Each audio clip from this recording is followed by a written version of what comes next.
की मैं बात कर रहा हूँ। तो बहुत लोग प्रयास किए, तब जा कर के 1982 से 84 में पहला सेशन स्टार्ट होता है, वो भी मास्टर में, है ना, स्कूलिंग में नहीं, वो जो मास्टर डिग्री होती है उसमें कोठा वहाँ से शुरू होता है। तो धीरे धीरे धीरे धीरे लोगों में रुझान बढ़ा, इसमें शोध हुए, अभी भी बहुत लोग लगे हुए हैं। और मैक्सिमम जो रीजनल जो लैंग्वेज होता है उसमें सबसे ज़्यादा कंट्रीब्यूशन जो है वो कोठा का है।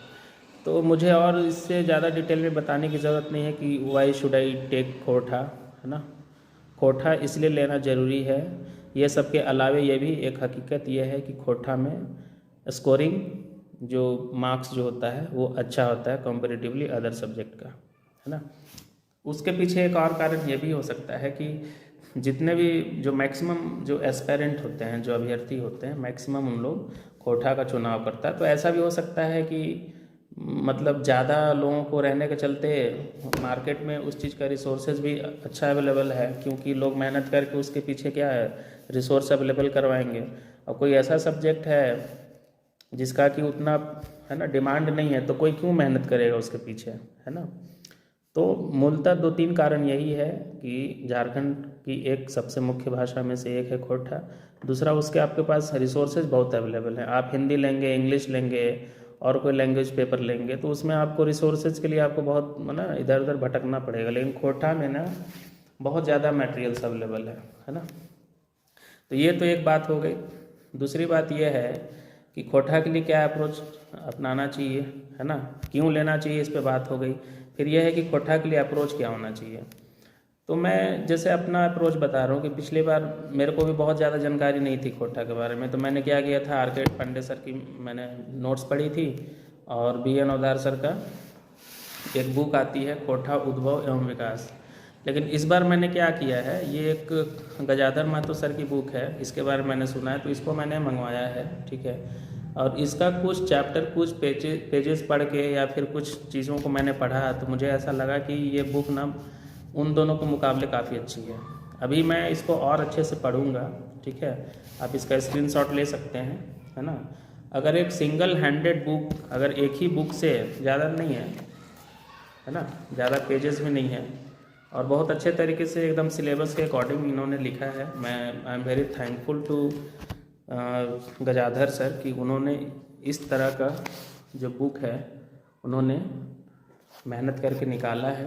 तो एक बहुत, मेरे को तो अभी तक जो स्टार्टिंग जो एक जो फर्स्ट इम्प्रेशन होता है तो मेरे को काफ़ी अच्छा लग रहा है। मेरे को लगता है कि ये बुक अगर लास्ट टाइम मेरे पास रहती तो मेरा जो है और ही अच्छा हो गया होता, है ना, बहुत अच्छा तैयारी और हो गया होता। तो मेरे ख्याल से, है ना, ये बुक जो है सही है ना।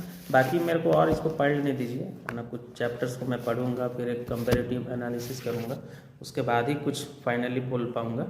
लेकिन वो दोनों रिसोर्सेज के साथ साथ अगर आप इसको रख लेते हैं, या वो दोनों में से आप ये कर सकते हैं कि आप बी एन ओदार का बुक ना रख करके आप ये जो गजाधर महतो सर की जो बुक है आप इसको रख लीजिए, है ना। बाकी कुछ ऐसा तो आप एक आर के पांडे रखिए, क्योंकि उन्होंने कंपाइलेशन अच्छा है उनका, मतलब जहाँ से भी वो कलेक्ट किए हों बट वो कलेक्ट अच्छा किए हैं, नोट्स में वो चीज़ दिखता है, मेहनत उनका दिखता है।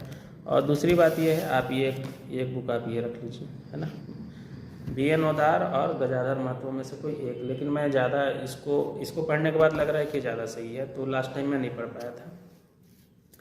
तीसरी बात यह है कि कोठा कैसे पढ़ा जाए और कब से स्टार्ट करना चाहिए। जैसा कि आप जानते हैं कि जेपीएससी जो इस बार आने वाली है तो बहुत ही फास्ट, मतलब वो प्रोसेस उसका रहेगा, प्री मेंस ये सब का। तो अगर पॉसिबल हो पा रहा है तो डेली आप आधा 1 घंटा, मिनिमम आधा घंटा नहीं तो डेली कम से कम आप कोठा के बारे में पढ़िए। एकदम ही आपका बैकग्राउंड नहीं है, कभी कोठा आप नहीं पढ़े हैं, तो आप इसको पढ़ना स्टार्ट कर सकते हैं, है ना। जो इससे पहले अपीयर हुए हों या फिर जिन्होंने कुछ भी पढ़ रखा है या आइडिया है, तो थोड़ा देर बाद भी वो स्टार्ट करेंगे तो चलेगा, प्रीलिम्स के बाद भी करेंगे तो चलेगा। लेकिन आप आधा घंटा तो निकाल ही सकते हैं ना, है ना। आधा घंटा निकाल करके जैसे 2-3 पार्ट में पढ़ा, जैसे एक व्याकरण पाठ हो गया, एक लोक साहित्य हो गया, है ना। लोक साहित्य में भी लोकगीत है, लोक कथा है, फिर प्रकीर्ण साहित्य भी उसी का पार्ट होता है। फिर आपका गद्य और पद भाग हो जाता है ना, जो कि लिटरेचर पार्ट होता है, जिसमें कि झारखंड के जो कवि या लेखक होते हैं उनका कंट्रीब्यूशन रहता है, उनकी कुछ रचनाएं होती है ना। तो उसको पढ़ना आप स्टार्ट कर सकते हैं। फिर ये जो साहित्यकार होते हैं, खोटा साहित्यकार, उनके बारे में फिर पढ़ना है। तो धीरे धीरे आप जब पढ़ेंगे ना, तो जो एक्यूमुलेशन ऑफ फैक्ट्स जो होगा, जो डाटा होगा, जो इन्फॉर्मेशन होगा, तो जब ये एक्यूमुलेट हो जाएगा तो आपको ज़्यादा दिक्कत नहीं होगी। नहीं तो क्या होगा कि आप अचानक से आप पढ़ना स्टार्ट करेंगे, there will be lots of facts and information and you will get confused कि अरे यार अब क्या किया जाए, बहुत परेशानी हो रही है। तो छोटी छोटी चीज़ें जो हैं, जैसे अभी आप लेखक परिचय है तो वो चैप्टर करके रखिए, है ना। कभी कभी मन किया तो लोक साहित्य पढ़ लिए, कभी पहेली पढ़ लिए, कभी है ना बुझावल पढ़ लिए। आप ऐसा छोटी छोटी चीज़ें करके आप कर सकते हैं। तो बेसिकली यही खोटा के बारे में था। बहुत लोग खोटा के बारे में क्वेरी कर रहे थे, तो आई थिंक मैं सबके क्वेरी का जो भी होता है आंसर कर पाया। बाकी आप लोग बने रहेंगे, फिर ऐसा कुछ लगता है कि ज़रूरी चीज़ें आप लोगों के बीच में रखना है, तो मैं ऐसे ही आकर के आप लोगों से मिलता रहूँगा, बात करते रहूँगा, ठीक है।